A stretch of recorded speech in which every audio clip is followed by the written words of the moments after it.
It's the sci-fi I love, right? Which is not really the sci-fi that's in games generally. Well, sci-fi now tends to mean kind of a very high action sci-fi, and it feels like you guys are going much more for that sort of, stranger in a strange world, right?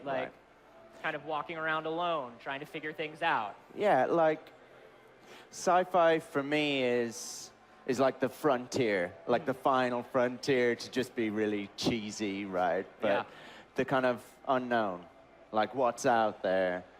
And I think sci-fi at the moment in games, films, stuff like that, it's making a comeback, but it's generally like today's war, but just with like lasers or something like that. It's just very, it's very much just almost like science fantasy. It's like future war, basically, and that's not what we are. So let's talk about this just a little bit in terms of the nuts and bolts here. Okay. So this is a procedurally generated universe. Okay.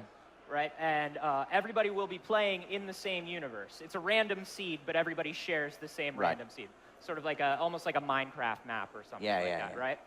But all of these planets obey these natural laws, right? So, tell me about some of the different things that we will find when we visit these planets. Well, in terms of ecology, almost anything's possible. Right, the type of creatures that you see, we almost don't really know what's out there. The kind of environments that you might find, it's really, well, it's not random, it's not chaotic, but it is procedural. It's it's possible to find something unique that will really surprise me that I didn't know would exist. When we talked previously, you had said that you took certain laws of the universe of our universe into effect. So if a planet is too far or too close to the sun, there's just no life there. Right. There may be liquid, but it may not be water. Yeah. Things like that.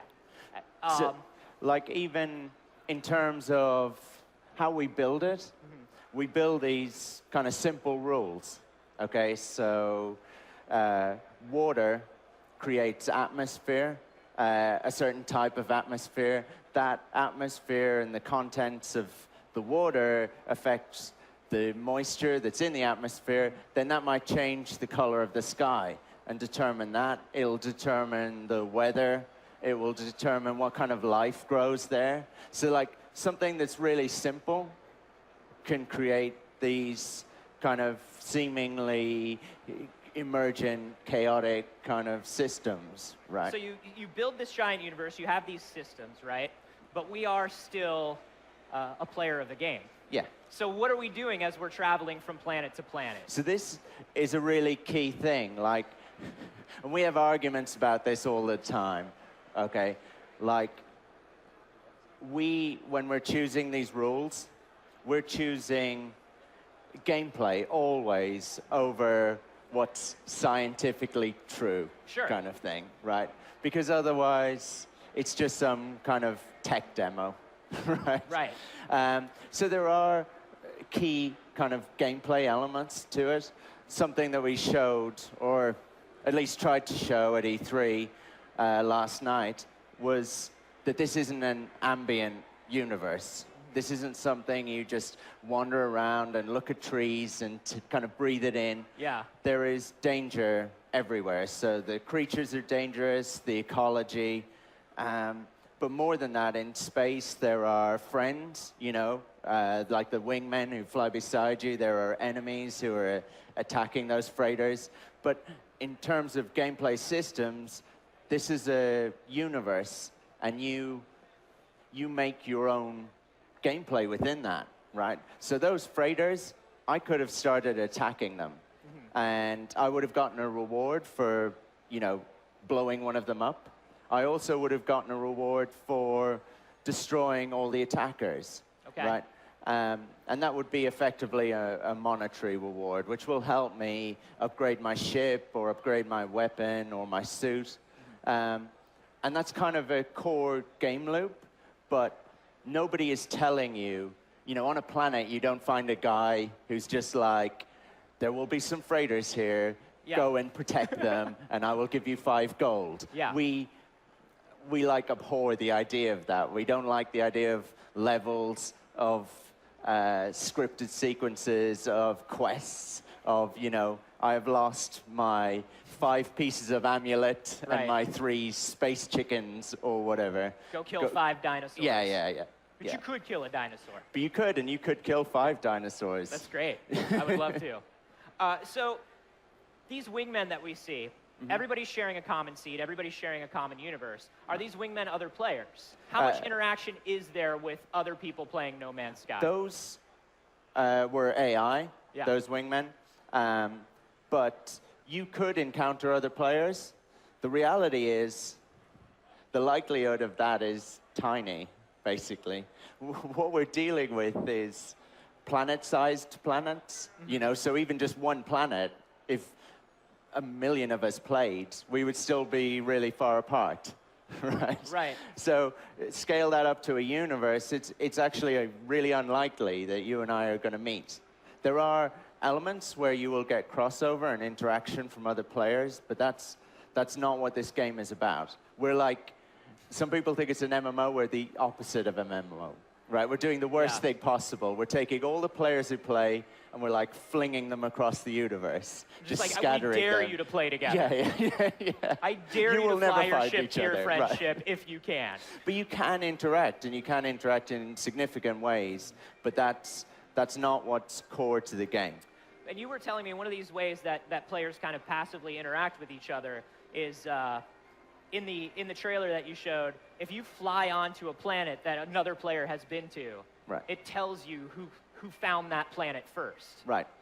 And you see that in the gameplay we showed yesterday, that you get to discover not just planets, but like lakes, mountains, rivers, whatever, but also resource seams or space stations or certain trading routes or whatever, and you can then discover them, choose to upload them, or maybe keep that information to yourself. So you could, after you discover a planet, share that information, and then it goes on to every other player in the game's map. Yeah, and when you start off, if you were the, you know, which I hope you will be, the very first person to play, right? If you're first in, you'll bring up your map, and there will be no information. You will be able to see all the planets, all the stars, everything, and zoom right into them, but it will just say unknown. And then as more and more people play, which we kind of hope they will, that will begin to get populated.